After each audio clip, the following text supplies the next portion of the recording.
message tungkol din sa ating Panginoong Diyos bilang physical at spiritual. Kaya bilang mga Kristiyano, paano ba natin mabigyan na sapat na pagpapahalaga ang ating mga pangangailangan ito?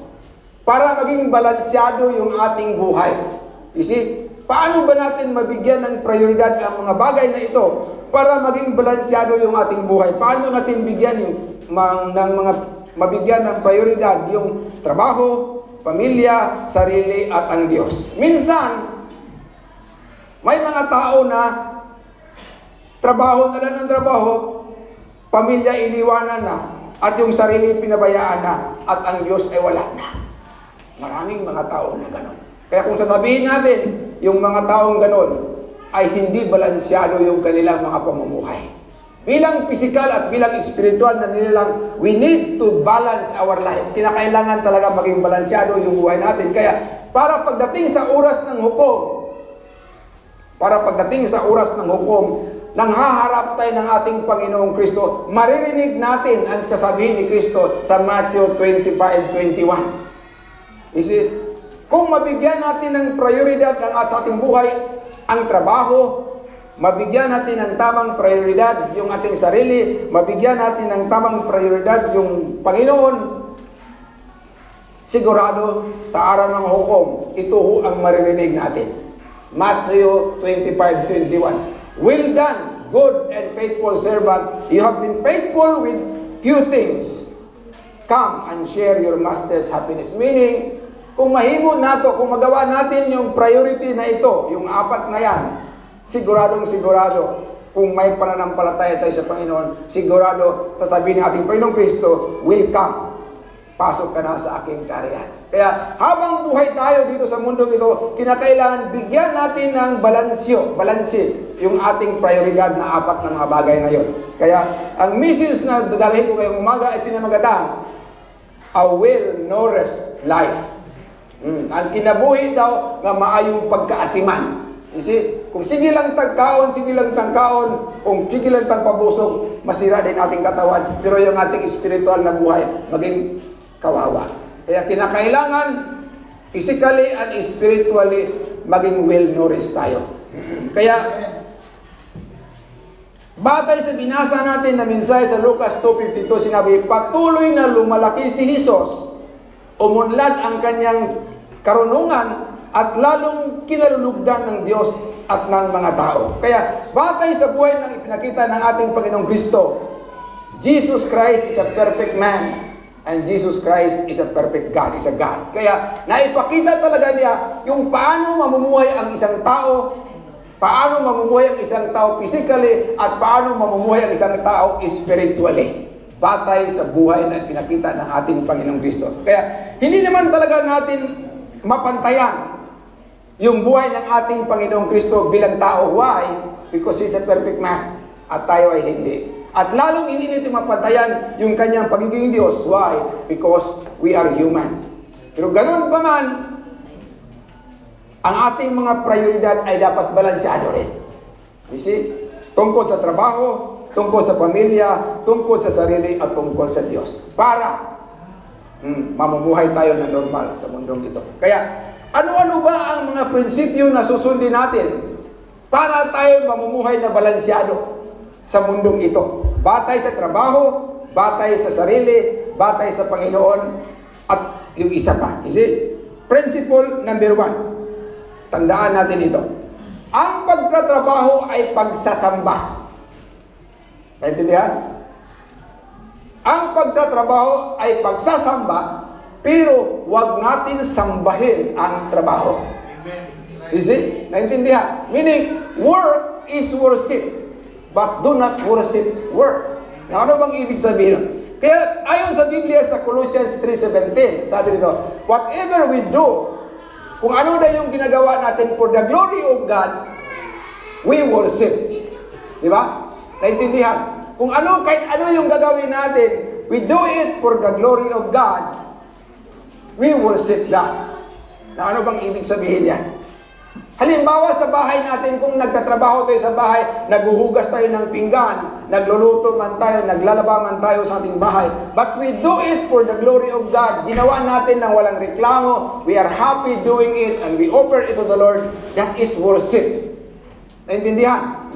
We do it for the glory of God. Pero sinabi naman sa Biblia, sa 2 Thessalonians 3:10, huwag ninyong pakainin ang hindi gumagawa.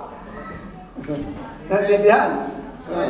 Trabaho ng trabaho, pero sabi, huwag naman ninyong pakainin ang hindi gumagawa. Ang ibig sabihin, bawal ang magtatamad. Walang pagtatamad, bawal. Bawal. Kaya bilang mga Kristiyano, dapat talaga tayo magtrabaho para, anong ibig sabihin? Para ma-provide natin yung ating pangangailangan sa buhay, food, clothing, and shelter. Kailangan magtrabaho. Pero sa ating pagtatrabaho, hindi naman ibig sabihin na workaholic tayo. Ano bang ibig sabihin ng workaholic? May mga tao na wala na lang na iniisip sa utak na trabaho na lang ng trabaho. Trabaho ng trabaho. Pero anong mangyayari? Yung ibang mga prioridad sa buhay, nakalimutan na. You see? Nakalimutan na ang pamilya, nakalimutan na ang sarili, nakalimutan na ang Diyos. Trabaho. Yes, you have provided everything. May pagkain, may magandang pagkain, masarap na pagkain, may magandang bahay, and everything, may magandang mga damit, everything. But yung tatlong priority sa buhay, pag makalimutan natin yun, hindi balansyado yung buhay natin. Kaya kinakailangan balansyado. Kaya ang trabaho ay nagbibigay ng napakalakas na pressure sa tao. Nga naman, bakit nagbigay ng pressure? Kasi kung isa lang tayong manggagawa, sa interview pa lang, hinahamon na tayo ng boss. Dumaan pa kayo ng interview? You see, pumasok ako sa bangko noong 1976, 26 years old ako noon. Parang tibay na tibay pa yung pakiramdam ko. Pag interview ng manager, sabi niya, "Are you willing to work overtime? Gusto ka bang magtrabaho kahit sobra na sa 8 hours? Natural, nag-apply tayo. Anong sabihin mo? Yes, sir. Okay lang, sir. Sabi niya, pangalawang tanong, kung ipopromote kita bilang manager, okay ba lang sa'yo na ilipat kita sa kahit anong siyudad sa Pilipinas? Okay, yes, sir. Meaning, kinakailangan, ganun talaga ang sagot natin.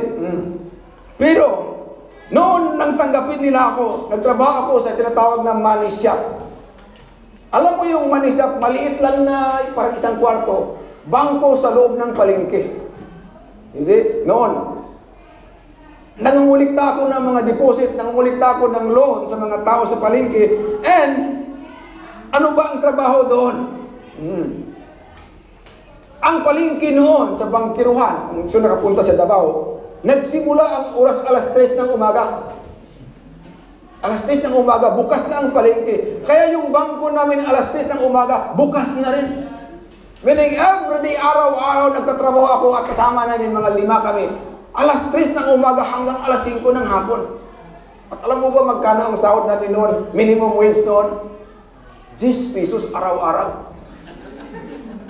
1976. And you work 3 o'clock in the morning up to 5 o'clock in the afternoon, and you only receive 10 pesos. Yung payroll namin, local lang, ginagawa lang ng sekretary. Minsan makalimutan pa. Nagagalit yung mga kasama na siga rin. Magagalit siya. Bakit nakalimutan yung payroll namin? Yan naman pag-asa namin nga, wala pang payroll. Magagalit siya. Meaning, at yung bakasyon namin, ang trabaho namin, Monday to Sunday. Hindi pa ako Kristiyano noon, 26 years old ako, bahala na, trabaho. 10 pesos a day, tinatanggap namin. Ang bakasyon namin, 3 lang sa buong taon. January 1, December 25, at yung Biyernes Santo. Yun lang ang trabaho namin. Pero ganun ang pressure. Kasi we want na magkaroon talaga kami ng trabaho, kaya ganun. Pinagtiyagaan. Pangalawang pressure na maibigay sa trabaho, yung ating society. Paano ba nagbigay ng pressure yung ating society? Yung mga tao na kasama natin sa mundo. Kasi our society will value a person's worth based on what we do. Bibigyan ka ng halaga kung ano yung trabaho mo. Kaya noon yung mga lalaki magligaw, ang tanong ng babae at yung mga magulang, may trabaho ka ba? Yun, pag may trabaho ka, okay sila sa iyo. Titingnan yung mga damit mo, yung sapatos mo, yung singsing mo, kung may relo ka, titingnan ka. Kung may sasakyan ka, mahal ang value mo. Welcome na welcome ka sa bahay ng babae.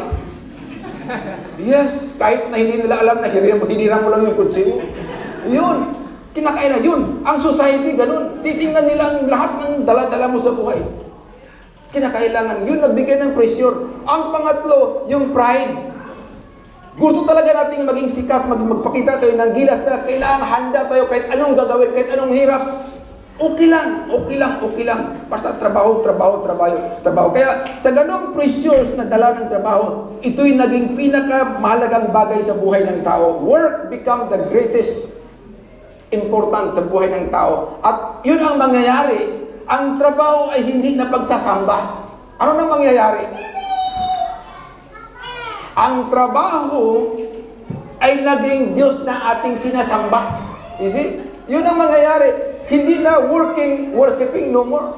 We work. We love to work and we worship the work. Para ang trabaho ay naging Diyos na sa ating buhay.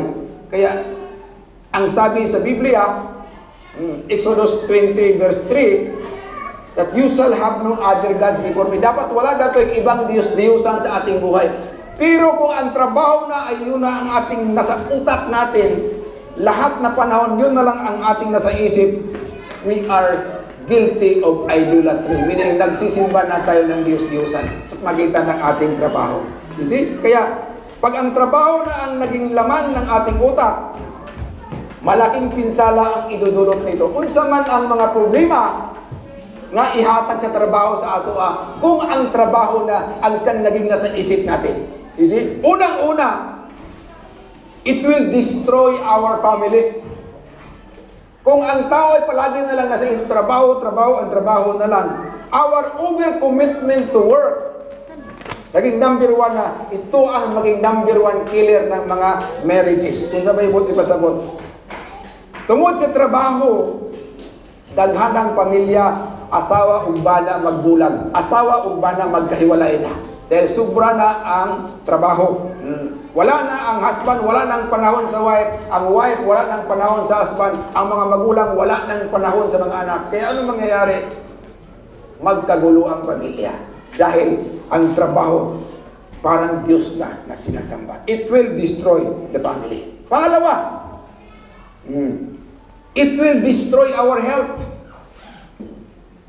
Kung sobra na ang trabaho nato, yung misis ko na nagtatrabaho, nandito siya sa ngayon. Nandoon. Imagine, mag-start siya ng trabaho alauna ng madaling umaga. Alauna ng gabi pa, alauna. At minsan, aabutin pa siya ng alas 10 ng gabi. Imagine, ilang oras yan. Pag-uwi sa bahay, haggard na. Mabuti na lang, matanda na kami. Magtinginan na lang kami. Imagine, naawa na ako sa kanya. Pagkukawa, pero hindi ko naman sabi, huminto ka dyan. Wala naman kami makakain. Ayun, nagtiis na lang. At hindi na siya nagsisimba. Imagine. Mabuti sa isang buwan makasimba isang bisis. Wala na. Kaya hindi na nakatagal. Nag-resign na lang siya. It will destroy our health. Tumaas yung blood pressure. Imagine, grabe. Taas-taas ang blood pressure. Kahit hindi na kumakain, mataas pa rin ang blood pressure. Really? Basta sobra ang trabaho, wala ng tulog, grabing problema, tataas talaga ang blood pressure nyo. Kaya masisira talaga yung health natin. Kung ang isip natin, trabaho na lang. Pangatlo, it will destroy your relationship with God. Tiyak, makalimutan na ang Diyos dahil sa trabaho. Makalimutan na. Wala ka ng panahon sa Diyos. You see? Dahil sa sobrang panahon sa trabaho, wala na kayong panahon sa Diyos. Kaya ang resulta, we become physically and spiritually malnourished. Sira na yung katawan, mataas na ang blood pressure, wala ka pang relasyon sa Diyos. Physically and spiritually, we became malnourished. And more than that, we become spiritually and physically bankrupt. Bangkarutin na tayo. Na kung mamamatay tayo, kukunin na ng Diyos yung ating buhay, hiram na buhay. Paano? Wala ka ng relasyon sa Panginoon, sira na yung katawan mo, wala ka ng relasyon sa pamilya mo. Anong mangyayari? Mamamatay tayo na nagsisisi. You see? Kaya kinakailangan, balansyado yung buhay natin. Bilang Kristiyano, dapat matutunan natin i-balansi ang buhay natin. Kaya sinabi sa Matthew 16:26, what good will it be if you gain the whole world, if you forfeit your soul?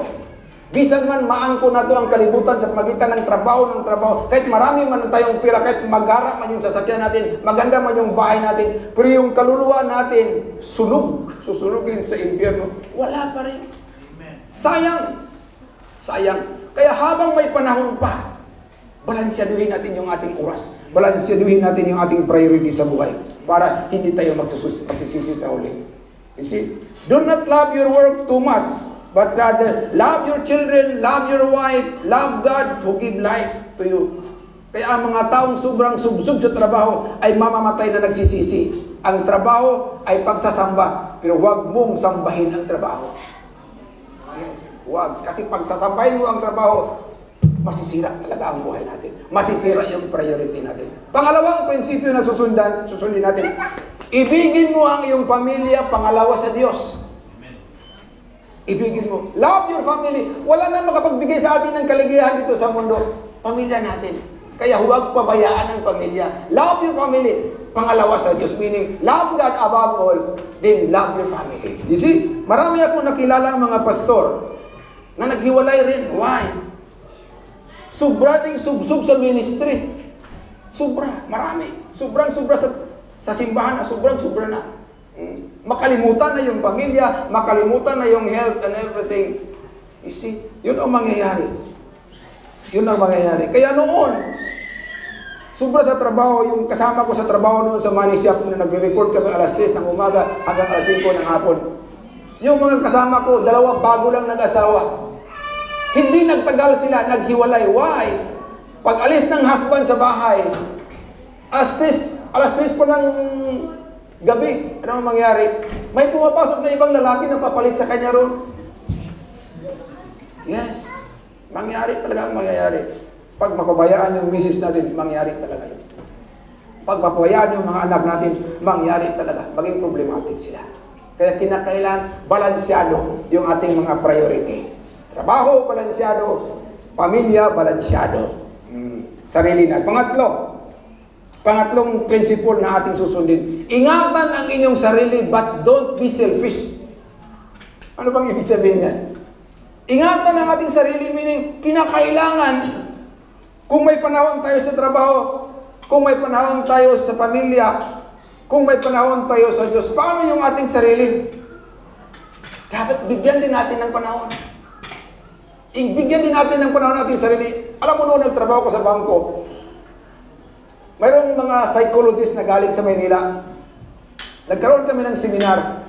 Pagdating nila sa Manila, sa pag-start ng seminar namin, tinanong kami, may asawa ka ba? May pamilya ka ba? Yes, sir. Tuwing sahod, sino naghawak ng pira? Binigay mo namin sa misis, sabi ng psychologist, nagpapasalamat ba siya sa inyo? Wala man, sir.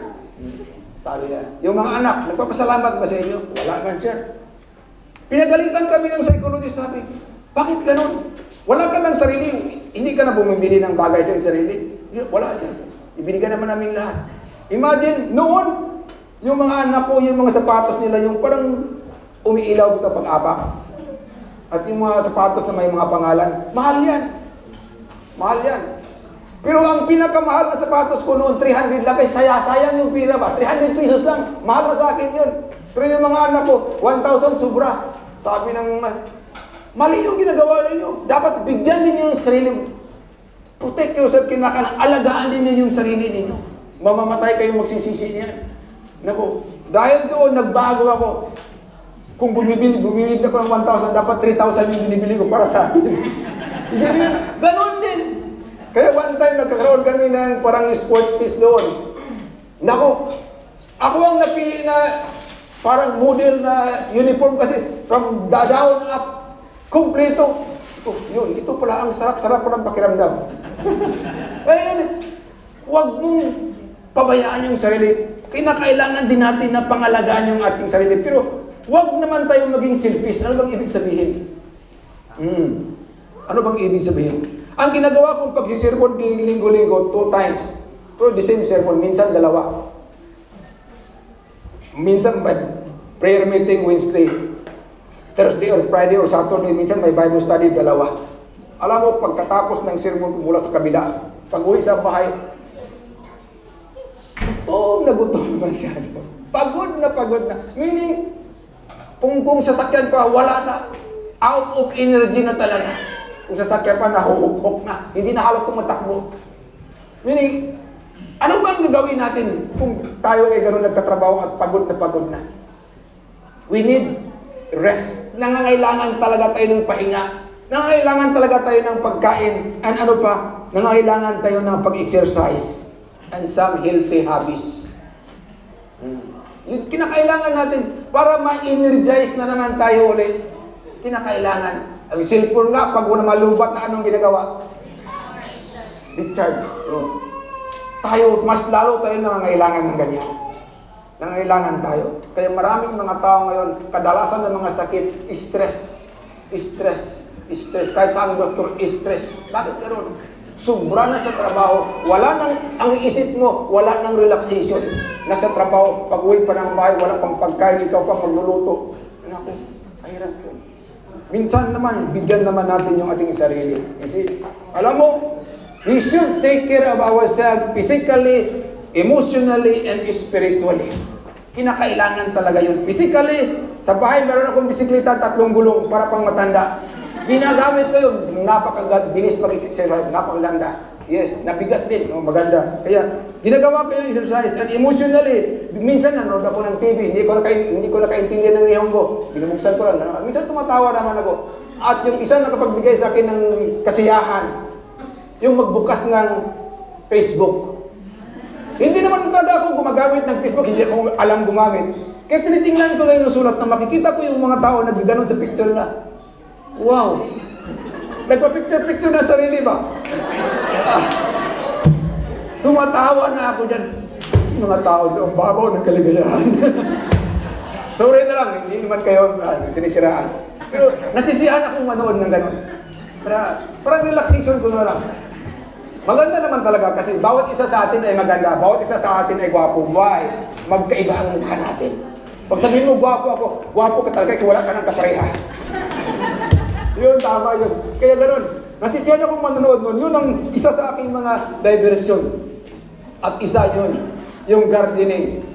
Alam mo, last week, nakapag-harvest ako ng Sibuyas Bombay. Siguro mga mahigit 1 sako. Napakalaki. Para sa akin, malaki ng kaligayahan ang na-experience ko. At ngayon, malaki na ho yung mga halaman ko sa bahay.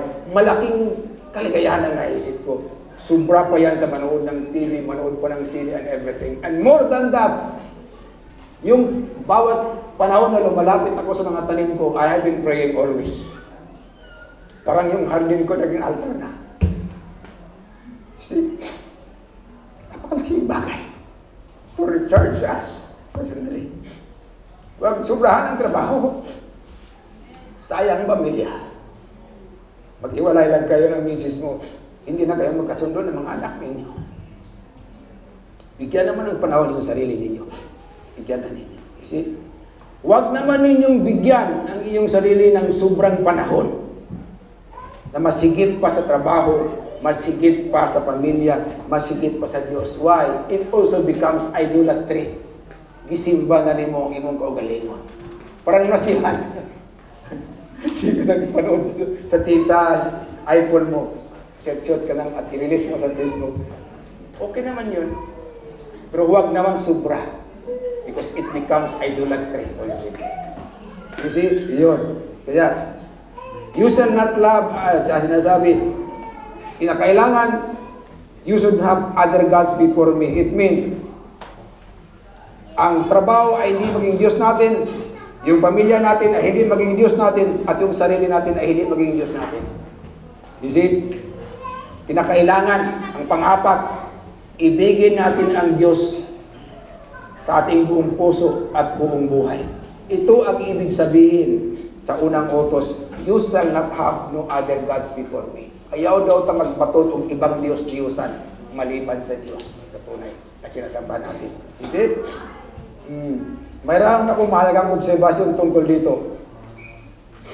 Sa mga Pilipino nandito sa Japan ngayon, marami akong nakilala sa Pilipinas noon na doon sa Pilipinas mga Kristiyano. Pero pagdating dito sa Japan, hindi na makikita sa simbahan. Hindi na makikita. Pero makikita natin sa Facebook, makikita natin sa Cusco, makikita natin, malalabas man sa Facebook. Pero wala sa simbahan. Meaning, ano bang ibig sabihin yun? Hindi na balansyado yung buhay nila. May isa na mas mahigit, sobra na siguro ang pag-care sa sarili, kahit saan na lang naroon. Wala na sa pamilya, wala na sa Panginoon. Yun ang mangyayari. Kinakailangan, balansyado. Kagabi sa aming Bible study, napag-usapan namin saglit lamang ang Pilipinas at ang Japan. Nagkaroon kami ng isang comparison sa aming Bible study na doon kasi yung mga Hudyo, naging bilanggo sila sa Egypt. Diba? For 400 years. At nangako ang Panginoon na dadalhin sila sa Kanaan, ang tinatawag na lupa na pangako. Flowing with milk and honey. Kaya, pinamunuan sila ni Moses. Pero si Moses ay hindi nakarating sa Kanaan. Hanggang Jordan na lang siya. Ang ibig sabihin, ilang tulog na lang sana makakatapak niya sa lupa ng pangako. Pero sabi ng Panginoon, Moses, matanda ka na, hanggang dito ka na lang, mamamatay ka na. Kaya, si Joshua na at si Caleb ang nagpatuloy papuntang Kanaan. Pero may mensahe si Moses sa kanila. Sabi ni Moses, kung makakarating man kayo sa lupang pangako, ay pinangako ng inyong mga kaninunuan ng Panginoon noon para sa kanila. Kung makakarating naman kayo sa Kanaan at kung makamtan na ninyo yung lupa, mapasa inyo na yung lupang pangako, sabi ni Moses, kung makapagpagawa na kayo ng magandang mga bahay, kung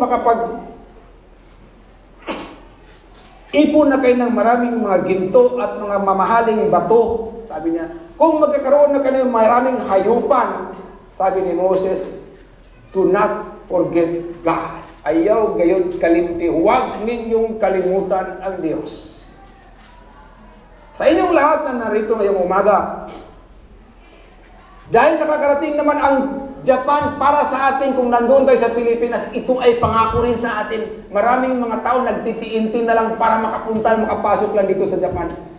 At tayo nakapunta, nakakaapak na rito, nandito na tayo sa Japan, sa tulong ng Panginoon, dahil nandito na kayo, dahil nakapagpagawa na kayo ng magandang mga bahay, nakapag-ipon na kayo ng maraming pira, nakabili na kayo ng magagarang sasakyan, nakapagbili na kayo ng mga kwintas na ang pendant, tag 1/2 kilo siguro.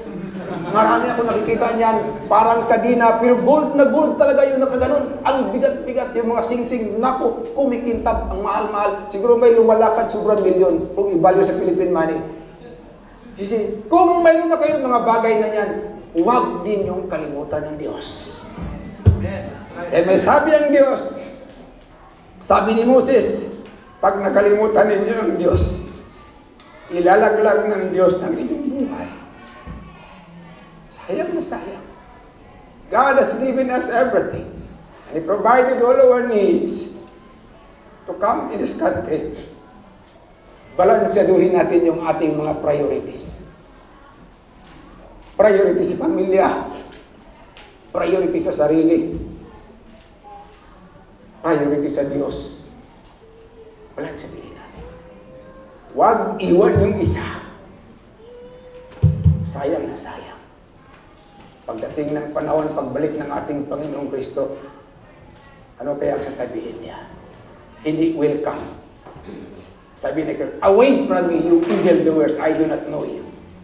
Sayang yung panahon ng ating pinaghirapan. Sayang ng pribilehiyo na ibigay ng Panginoon sa atin.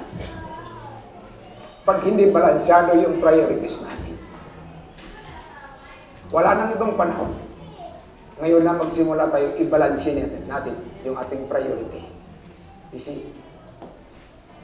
Bigyan natin yung sarili. Balansaduhin natin yung ating trabaho na hindi maging Diyos. Isipin natin na yung pamilya natin hindi maging Diyos. Isipin natin na yung sarili natin hindi Diyos. Worship God because He's a God who gives us life and He's our Savior. Maraming salamat. Ngayong umaga, we will be celebrating